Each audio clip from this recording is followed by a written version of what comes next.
Tanggal sa pwesto ang isang pulis Rizal na sangkot sa viral video ng tila marahas na pag-aresto sa isang senior citizen na nag-ugat sa insidente sa kalsada. Pero ayon sa paunang investigasyon, nagtangka umanon tumakas ang matandang driver na nakabangga kung kaya nangyari ang insidente.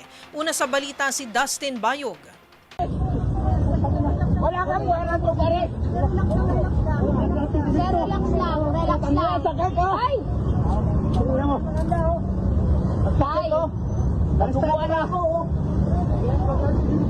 Tila naging marahas ang pag-aresto ng hindi pa nakikilalang polis sa isang senior citizen na makikita sa viral video ngayon sa social media.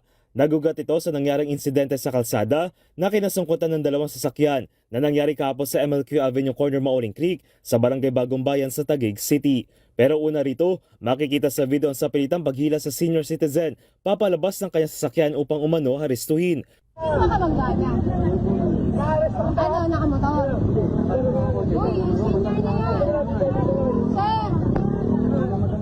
Maririnig din ng babae sa video na ginigit na magdaan-daan lamang ang pulis dahil sa matanda na rin ang kanyang inaaresto.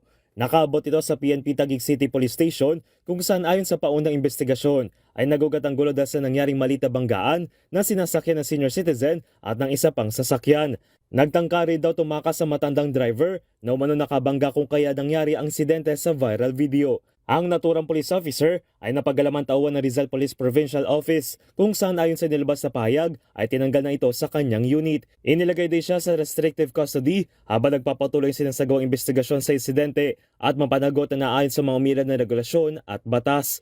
Samantala matapos ang insidente sinabi ng PNP Taguig City na nagkaroon na ng pagkakasundo sa dalawang panig at umabot na sa pagkakaroon ng compromise agreement sa harap ng mga tauhan sa barangay. Nagpayag na rin ang dalawa na hindi sila magsasampa ng kaukulang kaso laban sa isa't isa. Laging paalala naman ng Philippine National Police o PNP na pairalin ng disiplina at mataas na antas ng profesionalismo lalo na sa kanilang mga tauhan kapag nasasangkot sa mga insidente gaya sa kalsada.